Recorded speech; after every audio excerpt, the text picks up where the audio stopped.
Meus queridos e queridas, sejam todos muito bem-vindos à minha 90ª live, gente. Estou muito feliz em estar levando conhecimento e agregando valor praticamente de forma diária. Oi, Cleiton, que bom te ver aqui. Muito obrigada pela presença, Lu.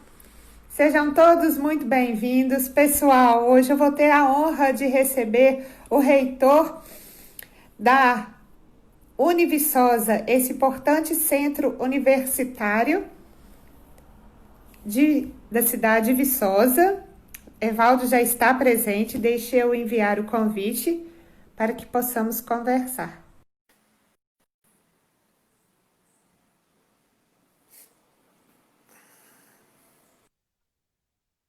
Olá, professor! Seja muito bem-vindo! Boa noite, olá. Boa noite! Você me ouve bem? A imagem está legal? Te ouço sim, e a minha? Sim, está ótima. Bom Estou também? vendo, está ótimo. Estou vendo pelo fundo aí que você ainda está no trabalho. Exatamente, fiquei aqui. Não ia dar tempo de ficar e voltar, não, mas tudo certo. Não, um profissional dedicado, por aí vocês veem, gente, são 19 horas e ele continua na labuta. Isso porque começou cedinho, né, Valdo? A gente conversou, traçamos os últimos objetivos, enfim, o conteúdo da live, né? Primeiramente, eu gostaria de agradecer a sua presença. Muito obrigada por ter aceitado o convite. Para mim é uma grande satisfação de falar com você. Sou ex-aluna da Univiçosa, tanto de graduação quanto do MBA que eu fiz aí, e tenho grandes recordações e muito boas lembranças. Antes de eu passar para a entrevista propriamente dita, você gostaria de falar alguma consideração inicial? Sim, primeiro boa noite a todos, né? Boa noite, Luana, boa noite a todos que estão nos assistindo aí. E também bom dia, boa tarde, boa noite para aqueles que vão nos assistir posteriormente, né? A gente tem que tomar esse cuidado, né? Porque eu acredito que vai ficar gravado. Então, boa noite. E também quero aproveitar, né, iniciar te parabenizando, Luana, pelo trabalho, né, pela ideia, pelas lives que você vem fazendo, lives bem democráticas, né, de todos os assuntos. Sim, Então, parabéns pelo projeto e para mim é uma honra participar da sua live. Boa noite. muito obrigada.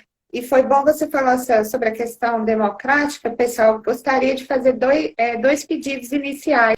Se vocês tiverem, né, perguntas, curiosidades, observações para poder questionar ao professor, vocês fiquem à vontade, tá? Tem um espaço embaixo para poder fazer suas considerações e, se possível, deixar os coraçõezinhos também, por conta do algoritmo ficar de forma mais assertiva. E tem um aviãozinho embaixo que vocês podem enviar via direct para os convidados, para os seguidores de vocês, que vão receber um link e eles podem acessar a live, tá bom? E lembrando que a live ficará disponível no IGTV assim que eu encerrá-la, e também, posteriormente, eu vou colocá-la no meu canal do YouTube.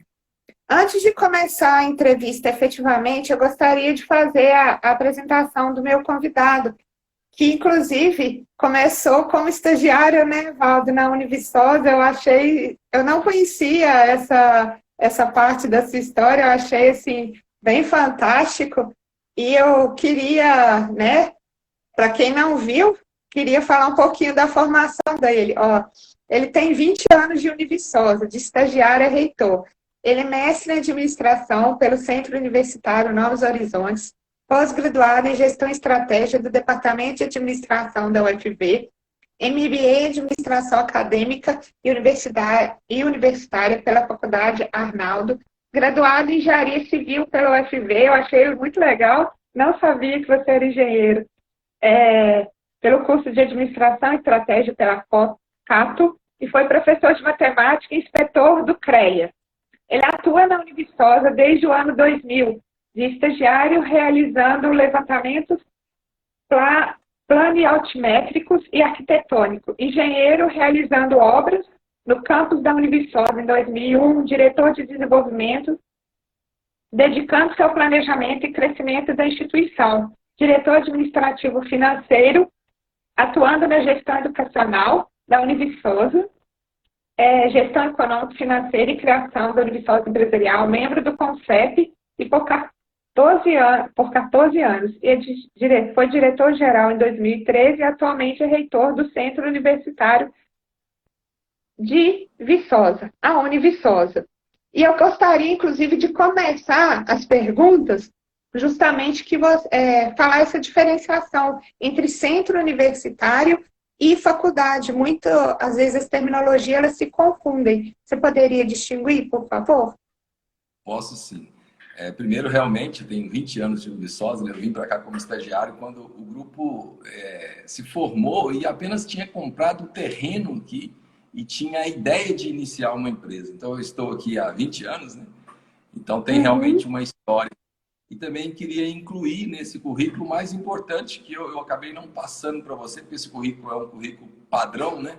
Mas é a parte mais importante. Eu sou filho de Dona Conceição Zeferino, esposo da Rosângela, tenho 2 filhas, Alice e Thaís, e irmão de Gil, Eduardo, Pelé e Neia. Então, essa parte da família seria a mais importante.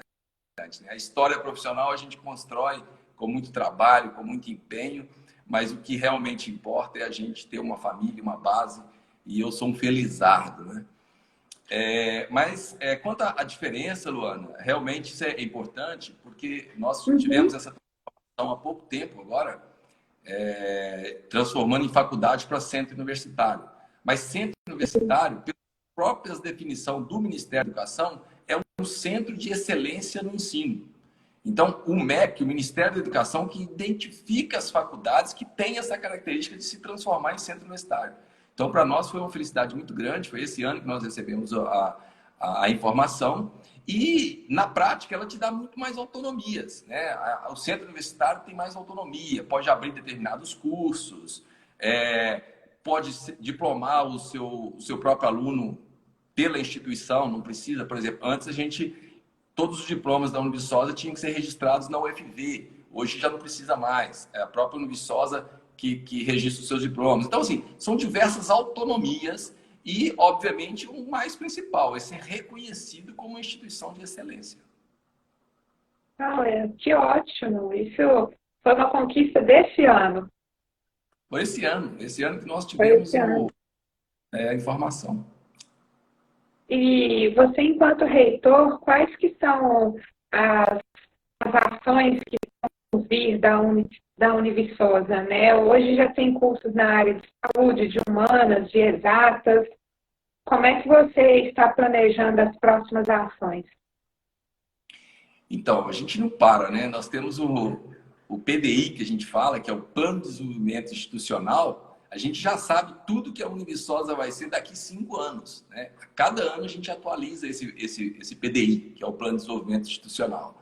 Então, tem muitas coisas dentro desse planejamento, tanto a abertura de novos cursos, o envolvimento na área de mestrado, no futuro próximo, doutorado, de diversas áreas. Então, assim, a instituição ela cresceu de forma realmente muito expressiva e pode ter certeza que a sociedade de Viçosa e região vai ficando sabendo na medida que a gente vai avançando, a gente vai liberando outros projetos que nós já estabelecemos e está tudo prontinho, programado para ser implementado o quanto antes. Estamos num momento complicado, né? Tivemos uma pausa, tivemos que seguir as coisas, mas em breve a população de Viçosa e região vai ter muitas novidades interessantes, tanto a abertura de curso, mas também novos projetos aí com parcerias com empresas, abertura de mestrado, dentre outros. E isso é muito salutar para Viçosa e região, porque além do conhecimento, que é o maior legado que a gente pode deixar, né, para os nossos filhos, a questão da geração de emprego direto e indireto, né, Valdo? A Viçosa tem acompanhado um franco exponencial crescimento e parabenizo pelo auditório, pelo salão que vocês têm, realmente, assim, de primeiro mundo, uma coisa, é algo fantástico. Eu tenho acompanhado, né? Eu como ex-aluna tenho visto o crescimento exponencial. E eu gostaria, né, o tema da live é justamente sobre as oportunidades e desafios da educação. Muito se fala que o Brasil é a oitava economia do mundo, mas na educação ainda está muito aquém do que ele poderia representar de acordo, né, com a economia, porque educação e economia são dois aspectos que têm que estar em consonância. Como é que você vê a educação superior com tantos analfabetos funcionais presentes? O que você acha que pode ser melhorado na questão da educação nesse aspecto de analfabetismo funcional? Então, Luana, é importante, né? Uma pergunta bem importante e, de certa forma, triste para nós brasileiros, né? Que é uma realidade. Eu costumo dizer, Luana, que a gente sempre deve fazer uma análise assim, analisar o passado para entender o presente e poder melhorar o futuro. Essa linha eu sigo e norteia todas as minhas atividades. Então, eu gosto de buscar a história para entender o presente e a gente tentar buscar melhorar o futuro. Então, por exemplo, se nós pegarmos o PISA, né, que é esse programa internacional de avaliação de estudantes, está muito claro. Historicamente, o Brasil é um desastre. A gente pega, por exemplo, o PISA, ele avalia 80 países. 79, se eu não me engano, foi a última avaliação. O Brasil está sempre entre os últimos, né? Porque essa avaliação do PISA, ela pega assim, leituras mesmo, a capacidade da pessoa ler, compreender um texto. Ciências, matemática, e a gente fica sempre lá entre 68º em leitura, 69º na área de ciências. Na de matemática, ainda que eu adoro, eu fico triste, porque é um dos piores, fica 72º. Então, é uma beleza muito grande. Por outro lado, a gente entende claramente o seguinte, saiu uma pesquisa que mostra o seguinte, se aplicar essa mesma prova, esse mesmo exame para as principais escolas de ensino do Brasil, o Brasil ficaria entre as 5 melhores países do mundo. Que escolas são essas? São escolas que o pai tem condições de pagar lá R$ 5.000 de mensalidade para deixar seu filho fazendo o primeiro ano do ensino fundamental. Então, são escolas caríssimas que proporciona ensino, remunera bem os seus professores, desenvolve outras línguas nos estudantes, trabalha arte, cultura, enfim, tem condições e desenvolve. Então a gente chega à conclusão seguinte, o brasileiro é inteligente, o que falta é a oportunidade. Esse é o grande problema. Então, o que mostra isso é a desigualdade social. E como que você resolve uma questão de desigualdade social? Olha como que é triste, um outro número interessante não, na verdade, muito triste. Nós temos hoje 13 milhões de brasileiros que não conseguem simplesmente ler o lema da bandeira do Brasil, ordem e progresso. Eles não conseguem, são analfabetos mesmo. Agora, e os analfabetos funcionais, na verdade, assim, eu trato como um crime da sociedade. A sociedade é culpada disso, porque a gente não consegue, Luana, ter a mesma linha de largada. O que eu chamo de linha de largada? Oportunidade para todos iguais. Eu acho que você corre, não corre? Atletismo? Você faz atletismo? Já viu você na nossa corrida? Eu não sou maratonista, não. Mas gosto. Eu vou fazer uma analogia só para as pessoas que estão assistindo, tentar entender o que eu chamo da linha, a mesma linha de largada para todos. Né? Fazendo uma analogia com a corrida, né?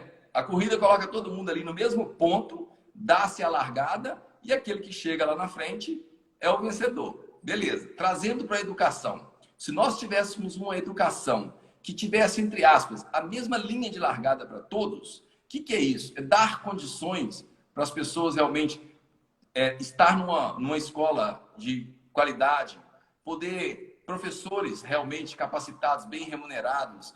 Então, o que falta para o Brasil não é a questão. O brasileiro é muito inteligente, é criativo, tudo isso. O que falta é oportunidade. O que nós precisamos é de diminuir essa igualdade social e colocar todo mundo nessa mesma linha de largada. E aí, a chegada não. A chegada é meritocracia. Cada um tem que correr atrás do seu. Mas, então, respondendo ao seguinte, o que a gente pode fazer para combater esse analfabetismo funcional? Políticas públicas. Nós precisamos que realmente os governantes desse país consigam realmente implementar políticas públicas para tentar fazer com que as pessoas tenham a mesma oportunidade e aí sim melhorar esses números e melhorar esse triste quadro de analfabetismo funcional. A sua colocação foi muito pertinente.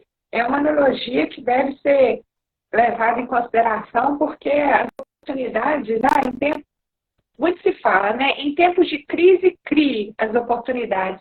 Mas, na prática, isso às vezes não é plausível, porque as pessoas não têm as mesmas oportunidades, têm dificuldades. Imagina, um colégio, né, que tem uma mensalidade de R$ 5.000. É fora dos padrões, né? Que o brasileiro tem condição de poder pagar.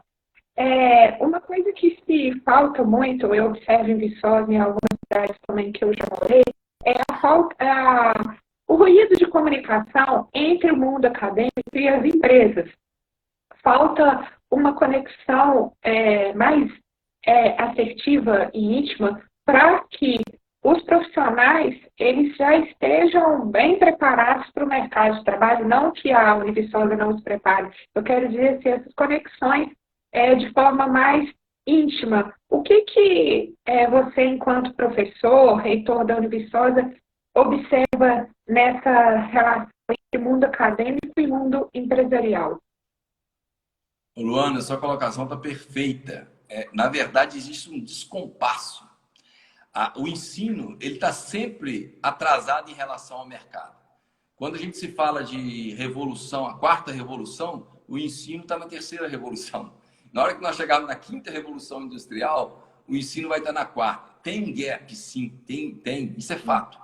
Ou seja, nós precisamos formar os nossos profissionais, aí eu falo de forma geral, tá? Todas as instituições do país. A gente precisa realmente formar os nossos profissionais, desenvolver as competências que o mercado exige.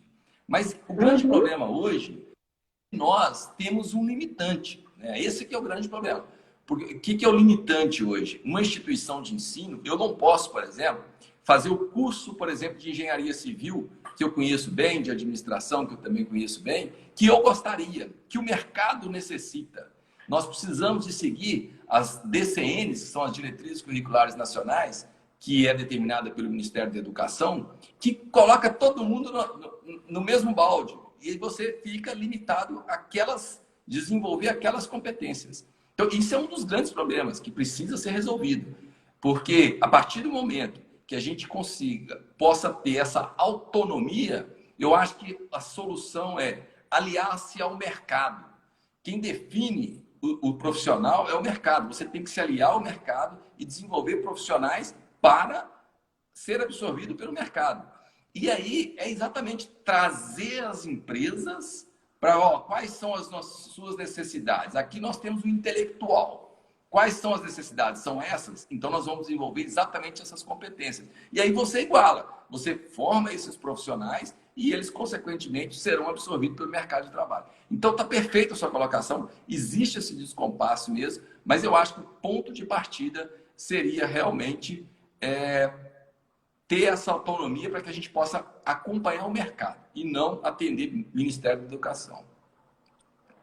E eu vejo na Univiçosa um forte movimento de inovação, de empreendedorismo. Nas disciplinas, pelo menos, que eu fiz, até na área de humanas, eles tinham preocupação em estar sempre mostrando, né, esse potencial e essas oportunidades que a inovação e empreendedorismo tem. Muitos falam, é muito voltado para a área de tecnologia. Não, na educação também tem que ter movimentos inovadores, movimentos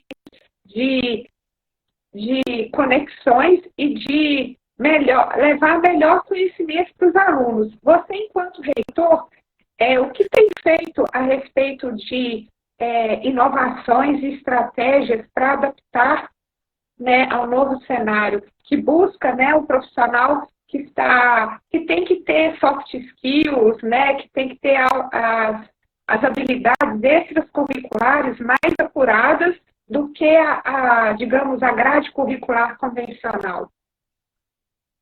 Ok. São várias estratégias. Por exemplo, nós estamos no momento aqui, há 3 semanas, nós reunimos com todos a gente chama aqui de gestores, né? São os coordenadores dos cursos. O que nós vamos iniciar? imediatamente, todos os gestores de curso vão se aliar a um grupo que a gente chama de NDE, que é o Núcleo Docente Estruturante, que são 5 profissionais da área, e nós vamos fazer uma revisão no projeto pedagógico de todos os cursos. Pensando o quê? Exatamente atender o que há de mais moderno, o que o mercado está pedindo. Então, isso é um ponto. Agora, outra coisa tão importante quanto é exatamente a questão de desenvolvimento de relação interpessoal. Não adianta o profissional ser 100% técnico se ele não tiver um bom relacionamento interpessoal.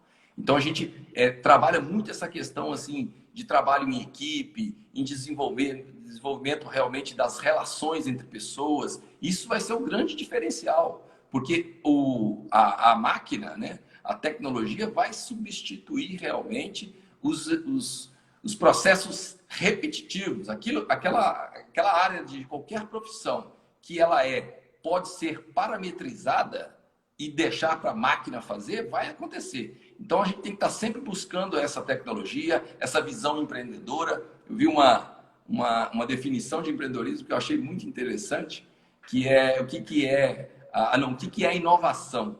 A inovação é a criatividade mais o empreendedorismo. Ou seja, você tem um problema que você precisa resolver e depois o empreendedorismo, que você precisa comercializar no bom sentido da palavra, né? Transferir essa criatividade para que todos possam usar. Então, é um novo modelo realmente que a gente tem que estar acompanhando o tempo todo. E a Univiçosa realmente, ela trabalha muito com essa questão de acompanhar o mercado e de trabalhar questões que não são só técnicas. E a gente sabe, Luana, que é o seguinte, até um recado, né, que a gente passa aí para as pessoas que buscando uma profissão, que está indeciso no curso ou que até que esteja fazendo um determinado curso, para rever alguns conceitos, porque nós precisamos entender que aquilo que puder ser parametrizado e entregar para a máquina, isso vai acontecer. Então, tem uma frase muito boa que é assim, se você não quer ser substituído por um robô, não seja um robô. Ou seja, mexa-se, capacite, corre atrás. Essa frase é muito... E tem uma outra também que eu gosto muito, para fechar e passar a bola para você. Professor, eu não sou professor, eu não estou em sala de aula, mas eu sou professor. Professor fala demais, então qualquer coisa você me corta aí. Não, fica à vontade. Então, tem uma que eu gosto muito, que é o seguinte, a tecnologia, ela não veio para substituir o ser humano. Isso é falácia. As pessoas não podem pensar assim. A tecnologia veio para devolver o ser humano a parte que é de ser humano. Eu vou dar um exemplo. Vou dar 2 exemplos para exemplificar isso aí. Olha bem, eu tinha aqui na Univiçosa, eu cheguei a fazer uma conta, eu tinha que assinar mais de 1000 documentos por mês. São diversos documentos que eu tinha que assinar. Uma tecnologia da assinatura digital, coisa simples, que já tem muito tempo já, não é nem novidade. Essa assinatura digital, ela é perfeita, porque tem uma equipe que já conferiu todos os documentos. São documentos padrões, não há necessidade de eu ficar assinando aquilo e perdendo tempo com aquilo. Então, eu deixo a máquina fazer. Eu venho cá, digito uma senha e a máquina fica assinando esses 1.200 documentos. E, nesse momento, eu passo a ser humano de novo.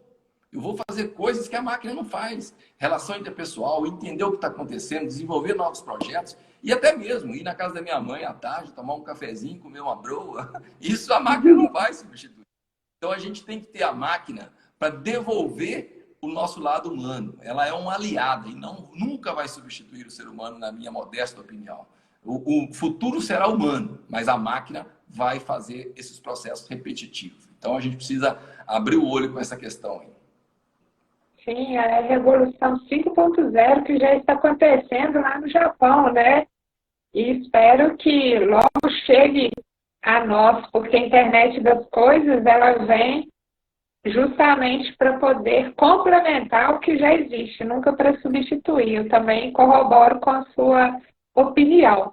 E eu queria saber sobre a Univiçosa a respeito do EAD. Como é que vocês têm feito e qual a sua opinião sobre o EAD, essa mobilidade, né, de estudo? Tá. Primeiro, eu acho que a gente precisa... Vamos separar as coisas. Existem 3 modelos, né? A gente tem o EAD, que a gente chama desse ensino à distância. Nós temos o híbrido, que é parcialmente, né, à distância e parte acontece no presencial. E nós temos o 100% presencial. Então, são três coisas bem diferentes. O segundo ponto que é importante é que dentro do EAD existem, no mínimo, não, tem vários, mas assim, duas formas bem distintas, que é o que a gente chama daquele curso ou daquele conteúdo que é todo formatado e colocado num ambiente virtual de aprendizagem, onde está pronto, o aluno vai lá, faz, ele nem sabe quem é o professor, ele não tem interação.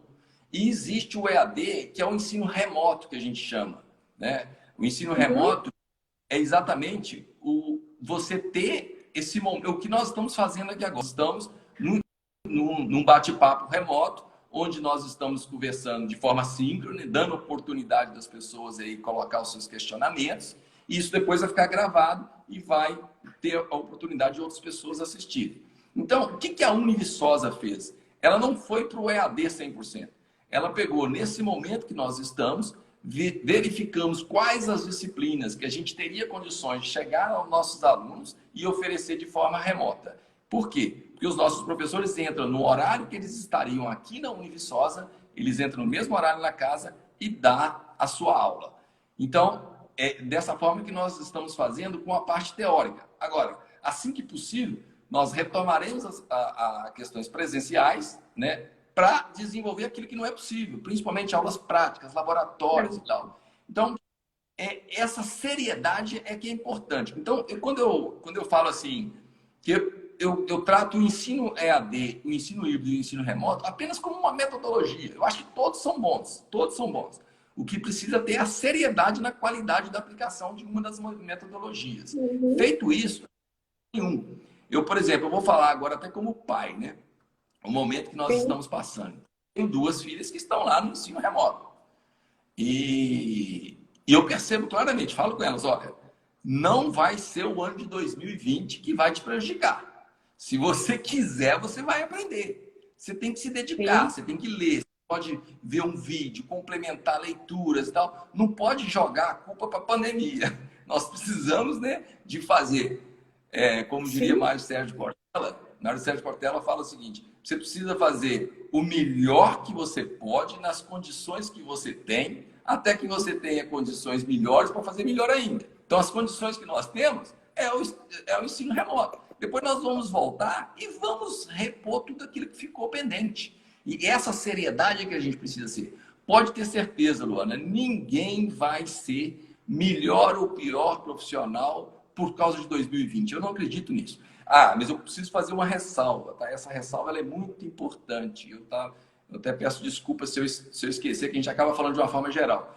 Precisa ter um cuidado muito grande com um grupo de alunos que não tem condições, que não estão acessíveis à tecnologia. Esse grupo de aluno tem o meu respeito, eu solidarizo, fico muito triste, porque eu vim de família humilde, eu fiz a minha graduação trabalhando nos finais de semana de copeiro, de garçom não, né? Copeiro, ajudante de garçom, dei aula particular, com a minha bicicletinha que saía corrente toda hora. Então, eu sei o que é dificuldade financeira. Então, esse grupo, essa população que não tem condições de acessar a internet, que não tem um computador, essa tem o meu respeito. Infelizmente, nós temos que fazer alguma coisa para ajudar essa turma. Agora, aqueles alunos que têm condições, que têm uma internet boa em casa, que têm computadores, que têm comidinha quentinha ali, não vai ser prejudicado, vai ser reposto, não tem como. O que nós temos que focar é nessa população e, de novo, é a desigualdade social que sempre prejudica. A tecnologia substitui muita coisa, mas ela não é acessível a todos. Essa é a minha principal preocupação com esse momento. Certo. Isso, no tocante às políticas educacionais atuais, a questão do Enem, que está sempre sendo objeto de muitos aplausos e muitas críticas, como é que você enxerga essas mudanças e as perspectivas que podem advir para o ano de 2021? Você, enquanto professor, reitor da Univiçosa, acredita que vai ter alguma mudança nesse aspecto?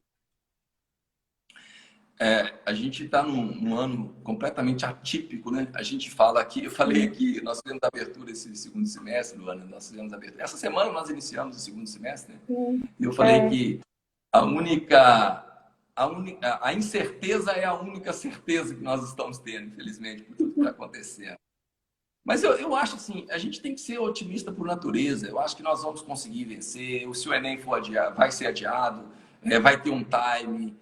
Nós vamos ter que rever essa questão, que tem muitas escolas paradas, completamente paradas, outras avançando. Então, o governo vai ter que olhar assim, nesse momento, qual é o formato para ter o menor prejuízo e para ser mais democrático possível, né? A instituição, a Univiçosa, por exemplo, ela vai abrir um calendário à parte. Nós temos o nosso plano, nós vamos ter um calendário à parte para atender na medida que for evoluindo, que os estudantes foram concluindo o ensino médio e quiserem ingressar na instituição, nós vamos ter um plano B para atender esse público e acompanhar realmente esse movimento. Porque eu entendo lá do governo também, né? Um país continental, é muito complexo tudo isso. Então, a gente vai ter que ter muita cautela, acompanhar e tentar minimizar o erro. Mas assim, de novo, eu acho que vamos passar por isso, vamos sair lá na frente muito mais fortes e a pandemia 2020 vai fazer parte da história e, se Deus quiser, em breve nós estamos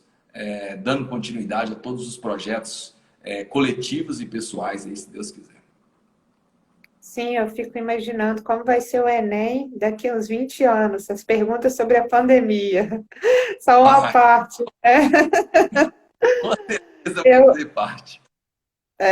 e existe, né, o Plano Nacional de Educação, que aponta, né, várias diretrizes, né, que é ligada ao MEC. Você considera as diretrizes que estão sendo pactuadas agora na pandemia assertivas? Você tem alguma consideração a ser feita a esse assunto? Eu não entendi se você falou do PN10, do Plano Nacional de Educação. É isso, aham, ela é um plano que aponta, né, as diretrizes, né, as formatações que devem ser feitas, né, sobre a educação. Queria que você fizesse Ah, considerações sobre o tá. plano. Isso é importantíssimo, porque é o seguinte, o PNE 10, Plano Nacional de Educação. Esse plano, ele estabeleceu diversas metas de 2014 a 2024. E aí, Luana, é impressionante, porque assim, eu tenho uma vivência, né? Obviamente, tramito na educação superior, mas eu Sim, tenho entendimento e eu falo coisas que não, que vai até desencontro aos meus interesses pessoais, né? Eu falo que a educação básica é o mais importante. Não tem como. Nós precisamos de ter uma atenção primordial e prioritária para a educação básica. Quando eu falo educação básica, estou falando de infantil, fundamental e médio. Nós temos que envolver os nossos esforços lá. Esse plano nacional de educação, ele é excelente. Na época eu li, eu falei, nossa, se o Brasil colocar para funcionar, vai ser tudo de bom. Tem várias metas a serem alcançadas. O grande problema do Brasil não é o plano é excelente, atende muito bem. O grande problema do Brasil é a execução, né? Porque é feito geralmente com interesses de lançamento de campanha. Não vem um caso aqui política, não estou falando de política, estou dizendo que geralmente tem interesses e aí depois as coisas saem do controle e não são executadas. Então, o Plano Nacional de Educação, se ele fosse executado, seria excepcional, porque contempla exatamente toda essa evolução. O grande problema são que eles não são por interesses pessoais, políticos, brigas políticas, e deixa o todo, né? Eles param de conjugar o nós para o eu, né? Então, isso é muito triste. Agora, o foco na base, voltando nessa questão, que eu acho importante, e aí utilizando até da minha área de engenheiro, né? O ensino superior só mostra onde você errou, a nível de Brasil que eu estou falando. Então, o foco tem que ser no ensino básico. De novo, voltando lá na nossa primeira pergunta, a faixa de largada tem que ser igual para todos, porque senão lá na frente você não consegue reverter isso. E, lamentavelmente, a gente vê que não está sendo cumprido. Então, quando eu falo assim, o exemplo que eu ia dar de engenheiro, né? Quando você passa aí, você que anda muito, conhece todo mundo em Viçosa, quando você olhar para um prédio, um prédio, por mais bonito que ele seja, esse prédio, você pode ter certeza que o mais importante daquele prédio é o que a gente não está vendo, é a base. Sem a base, o prédio vai desmoronar e vai cair tudo. Então, fazendo essa analogia para a educação, a gente precisa focar nas nossas crianças, porque depois não adianta, eles vão chegar, não vão conseguir ter a formação que deveria ter, e aí a gente vê o resultado aí. Mas, em síntese, respondendo o seguinte, eu acho que o plano é excelente, o que falta são implementar aquilo que foi colocado. Esse é o mal do Brasil, né? Muitas legislações, muitos projetos muito bem escritos, mas que não têm prática, né? Não são efetivados, não têm eficácia, né? Isso às vezes é um fator muito complicador no Brasil. Eu queria que você falasse se a Univiçosa está fazendo alguma ação para poder capacitar os professores, porque a pandemia, né, por mais que as pessoas tenham, né, conhecimento acerca de plataformas digitais, de mídias, né, da própria transmissão que a gente está fazendo, ainda é um mundo um pouco novo para algumas pessoas. Você, enquanto reitor, está desenvolvendo algumas capacitações de cursos para os gestores, até mesmo para o corpo dos os colaboradores da Univiçosa. Perfeito, estamos sim. Na verdade, é até interessante o que você falou, porque a gente aproveita esses momentos que a gente não para de agradecer, né? Professores e estudantes. Eu estou aqui como representante de uma instituição, mas eu tenho a clareza, né, que o trabalho em equipe é que realmente dá resultados extraordinários. Ninguém faz nada sozinho, nós somos apenas mais um no meio da multidão. Essa clareza todo mundo tem que ter. Os esforços em equipe é que gera realmente resultados fantásticos. Por exemplo, nós tivemos, nos alegrou muito, Luana, quando nós tivemos o decreto da prefeitura fechando todo. E eu me lembro muito bem que o Ângelo me ligando na sexta-feira, Walter, o que vocês estão pensando aí? A UFV está pensando assim, assado, o que vocês estão pensando? Estava todo mundo muito perdido. E quando saiu o decreto fechando as escolas, nós tivemos um trabalho fantástico dos nossos professores. Só com 10 dias do ano, nós identificamos uma plataforma, com 10 dias, identificamos uma plataforma, treinamos os nossos professores. Os professores, coitados, se autotreinaram. Deu uma falhada aí? Você tá me ouvindo? Travou um pouquinho.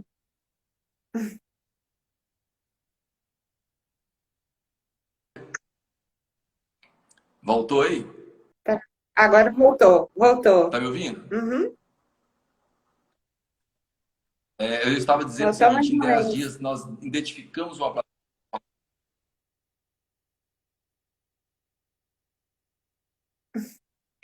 Deu uma travada aqui. Não consigo. Peraí, travou um Internet pouquinho. Eu tô te ouvindo. Agora Você tá me ouvindo voltou. agora? Tô. Agora imagem e som. Tá. Então eu estava dizendo que em 10 dias está todos os professores. Na verdade, os professores se autocapacitaram também, porque tinha as particularidades de cada um. Os estudantes, coitados, foram maravilhosos, correram atrás também de entender o momento da instituição. Então, assim, foi um trabalho fantástico. Fizemos o melhor naquele momento, mas para esse semestre, nós já temos 2 capacitações de professores exatamente para treiná-los, né, para trabalhar com essa questão do ensino remoto, das mídias que existem no mercado. Então, vai ter um treinamento de forma remota também para todos os professores, trabalhar desde uma apresentação de slide, como se comportar pela câmera, o que deve ter, tem todo um treinamento que vai ser feito, e do pedagógico também, porque nós precisamos muito trabalhar essa questão síncrona e assíncrona, né? O professor poder startar essa aula de forma remota, síncrona, mas também desencadear atividades para o aluno fazer de forma assíncrona e fazer esse fechamento. Então, a gente tem trabalhado tanto nessa área de capacitá-los da parte de tecnologia, mas também pedagógica voltado para esse momento, nesse novo normal, essa quantidade de tecnologias que foram, né, que pegou todos de surpresa, né? Sim, sim. Da noite para o dia a gente teve que se adaptar a uma realidade que parecia tão distante, né? Ainda me lembro quando, em fevereiro, tudo parecia que era de outro país, mas nós vamos continuar e ainda mais fortes. Eu queria que você falasse também sobre a questão do aprendizado, de um modo geral, do ano letivo. Vai ter alguma alteração de grade? Vai depender do gestor? Como é que vai ser essa questão? Vai ser uma grade mais enxuta em função da pandemia? Não, vai ser exatamente idêntica. O que nós estamos fazendo? Todo o conteúdo que a gente conseguir oferecer de forma remota será feito igual foi feito no primeiro semestre. Segundo semestre de semana nós começamos. Fizemos o mesmo formato. Porém, é o seguinte, nós criamos, Luana, um plano de contingência. Esse plano de contingência é formado, a equipe multidisciplinar, formada com vários profissionais, professores, alunos, participação de alunos também, profissionais de gestão de crise do município estão nos orientando. Então, nós fizemos um plano de contingência que já está tudo prontinho, preparado para retornar às aulas. Assim que for a leitura entender que é o momento, nós vamos apresentar o plano e vamos ter autorização. E assim que nós tivermos autorização, nós vamos repor todo o conteúdo que está ficando para trás. Quais são? Principalmente as aulas práticas. Então, nós vamos ter um momento para repor as aulas práticas do primeiro semestre que ficaram pendentes. No segundo momento, a gente vai repor as práticas do segundo semestre. E no terceiro momento, que é o que todo mundo quer, aí nós vamos voltar ao normal todo mundo. Tanto as teóricas como os presenciais e cumprido. Mas o fato é que o aluno não vai ficar prejudicado em termos de conteúdo pedagógico, né? As formaturas vão acontecer no momento oportuno. Nós estamos fazendo diversas formaturas. Amanhã eu faço uma formatura aqui. Hoje, Luana, hoje é dia 6, não é? 6? É. Sim, Hoje nós 6. temos formatura de agosto. Olha aqui, agora que eu acabei de lembrar. Hoje nós teríamos a formatura de agosto. Só era para estar lotado aqui. Mas, infelizmente, não foi possível. Então, nós estamos fazendo a formatura de forma remota para que não prejudique aqueles alunos que estão formando e precisa formar para trabalhar, precisa do documento, mas assim que possível nós vamos fazer um evento presencial e vai dar oportunidade a todos aqueles que estão fazendo remoto participar dessa formatura. Então, te respondendo assim, não, a gente não vai condensar conteúdo, nós vamos entregar tudo aquilo que contempla dentro dos projetos da instituição. Mesmo que for preciso, a gente vai entrar em dezembro, sábados, janeiro, se for preciso, a gente não vai abrir mão desse compromisso com a qualidade de ensino. Vocês oferecem, né? Você falou agora de janeiro, períodos de verão para quem quer fazer cursos nessa época e está capacitando, né? Digamos, né? No convencional, né? Em tempos normais, vocês costumam oferecer período de outono, né? Quem quer, né? Aumentar o currículo, né? Às vezes formar num tempo menor. Não, a gente já fez já no passado, não funcionou muito bem. Nós tivemos essa experiência, nós lançamos, foi até de verão, foi disciplinas realizadas em janeiro. Tem um descompasso muito grande, até de legislação, porque tem umas férias coletivas dos professores em janeiro, você não pode ter os professores dando aula, tem umas questões legais. Agora, fora do período de outono, até não foi possível, não foi preciso até agora. O que a gente faz é abrir turmas especiais para os alunos que querem adiantar a formatura. Além das turmas especiais que a gente cria, a gente tem a oportunidade daqueles alunos que estudam de manhã, puxar uma disciplina à tarde ou à noite, para tentar acelerar o seu curso, né? Diminuir o tempo de divisão. Isso a gente tem feito. E agora na quarentena, muito tem se falado no papel dos pais, não só aqueles, né, de educação de ensino médio, fundamental, mas até mesmo do superior, na formação dos filhos, porque a educação também se faz em conjunto, desde a época de creche, né, até o ensino superior. Você, enquanto pai de duas princesas, né, de reitor da Univiçosa, como que você considera o papel, né, dos pais de ambos, né? Porque eu acho que a educação se faz com os pais, né?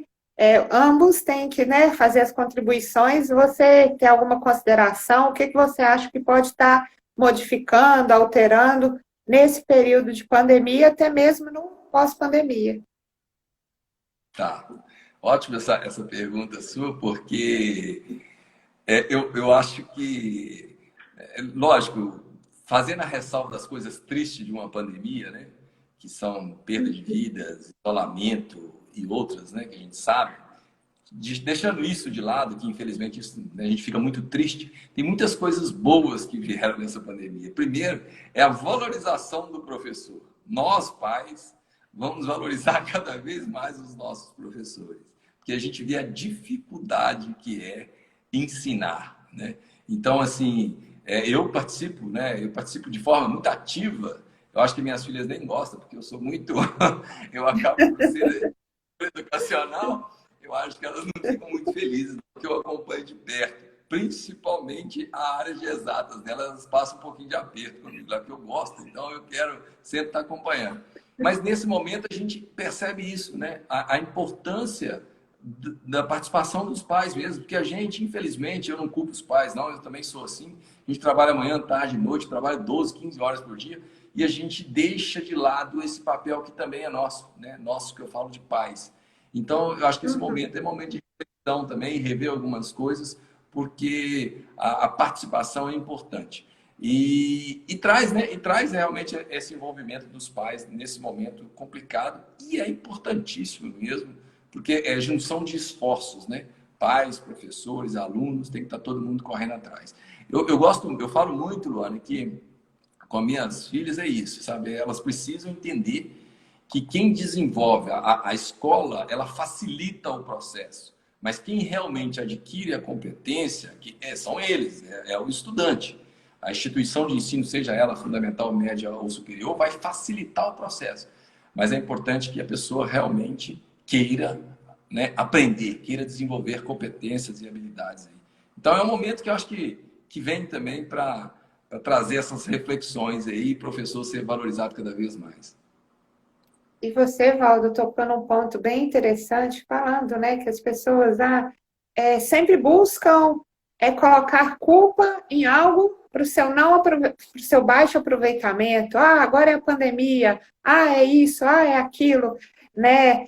É muito fácil, né, você culpar o outro, culpar uma situação, né? Eu costumo falar como o Rocky Balboa, não é o mais forte que sobrevive, é aquele que mas consegue se adaptar ao mundo real, né? E a Univiçosa está capacitando os professores, dando toda a estrutura, sempre manteve, né, desde que eu entrei, um canal muito aberto com o corpo docente, com o corpo discente, com os colaboradores, e o que eu vejo que vocês priorizam muito o convívio social, né, a interatividade, o espaço, né, de conexões é muito interessante. Eu queria que você falasse um pouco sobre justamente essa importância do espaço físico, né? A Univiçosa está com uma estrutura cada vez maior, essa importância mesmo das conexões e da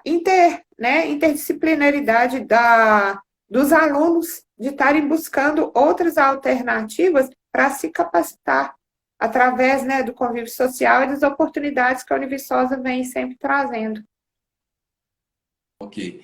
É interessante isso que você falou. Né, realmente a Univiçosa hoje ela tem uma estrutura muito boa, permite diversos eventos aqui. A gente tem feito, né, vários, saindo fora da caixinha mesmo, sabe? Tem um projeto muito pesado na área de extensão, né, para levar a comunidade, que tanto dá para a Univiçosa, então a gente tem a obrigação de devolver para a população.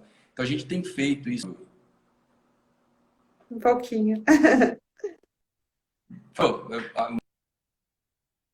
Ainda é um pouquinho travado.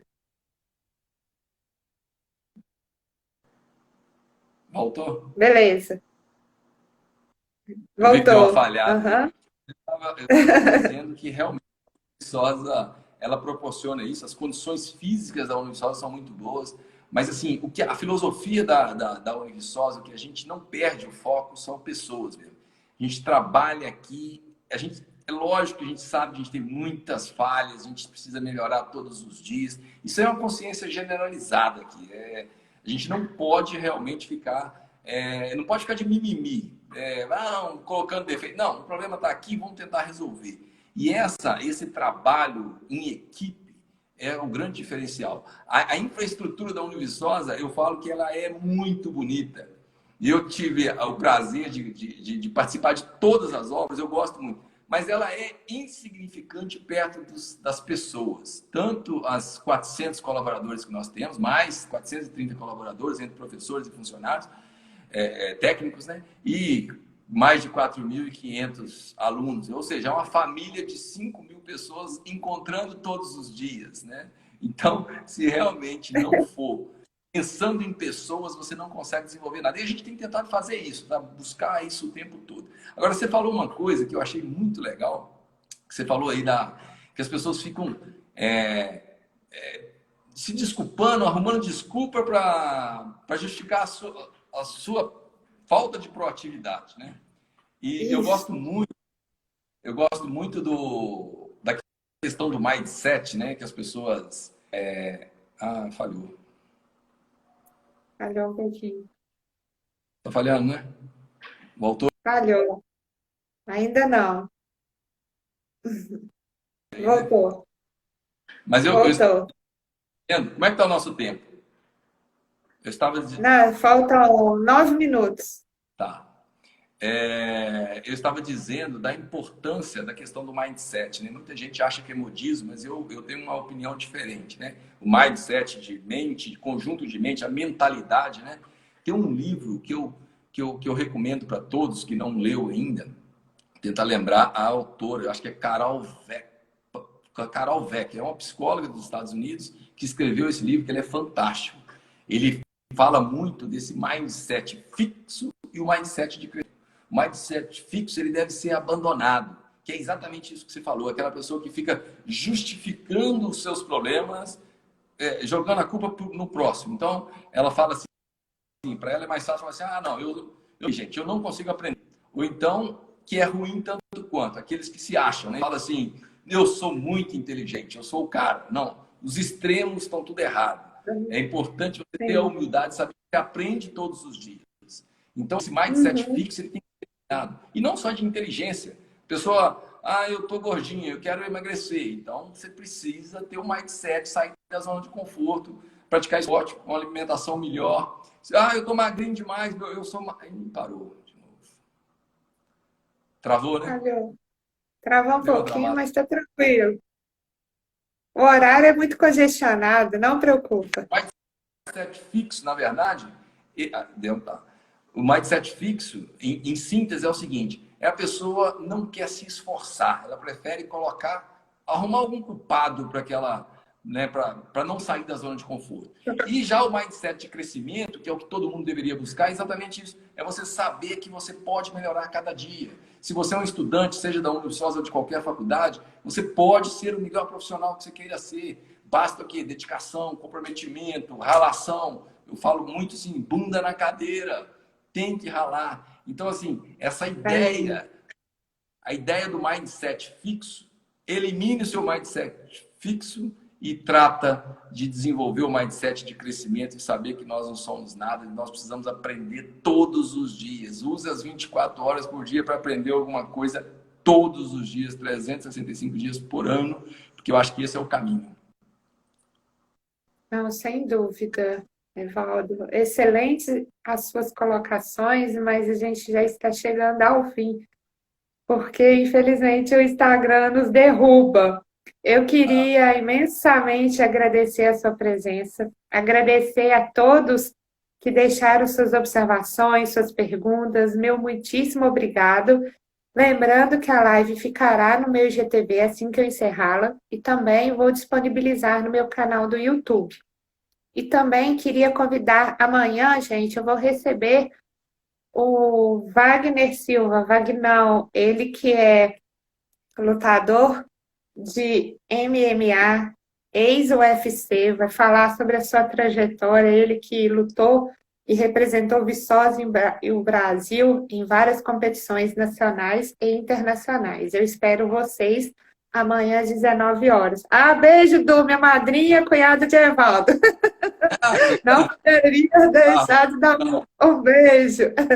Obrigada pela audiência de todos, gente. Obrigada de coração. Evaldo, eu gostaria que você fizesse suas considerações finais e que deixasse uma mensagem, né, de positividade, não só para os seus alunos, né, para todos os colaboradores, para as pessoas de modo geral, por favor. E mais uma vez, muito obrigada.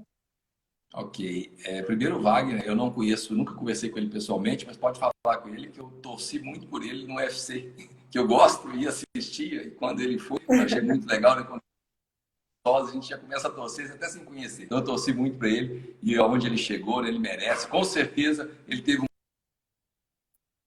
mindset de crescimento aí, de muito esforço e luta, né? Então, que bom, um excelente convidado. O que eu gostaria de dizer é o seguinte, dizer a todos, no momento longe, mas nós temos que estar cada vez mais unidos, porque tudo vai passar. É um momento, vamos refletir, vamos ver o que tem de bom nessa pandemia, vamos unir mais aos familiares, assim que possível aos amigos, repensar alguns conceitos de preconceito. Nós não somos nada nesse mundo, nós precisamos vir aqui fazer o bem às pessoas, e eu acho que isso é o mais importante. O que eu deixo aqui é para dizer o seguinte: calma, tranquiliza, relaxa, porque tudo isso vai passar. Em breve nós estaremos todos juntos novamente, na fé de Deus. Então, Luana, muito obrigado pelo convite. Foi um prazer participar. Estou sempre à disposição. E fiquem todos com Deus aí. E um grande abraço. Muito obrigada. Quem está aí, gente, dá um print, que eu não consigo dar um print, não. Evaldo, vamos fazer assim. Eu estou vendo umas pessoas aqui também. Um abraço Evaldo, a todos aí. você fez assim, você pode fazer de novo, que eu achei muito legal. Acho que vai ficar um print bonito. Você pode fazer assim? O sinal Claro. assim? Gente, dá um print aí, depois vocês me mandam e marcam nós dois. Evaldo, mais uma vez, gratidão, gratidão a todos. Beijo, gente. Fiquem com Deus. Até amanhã às 19 horas. Evaldo, vou encerrar aqui. Mais uma vez, obrigada. Eu que agradeço. Acho que tá. Um abraço, obrigada. Até.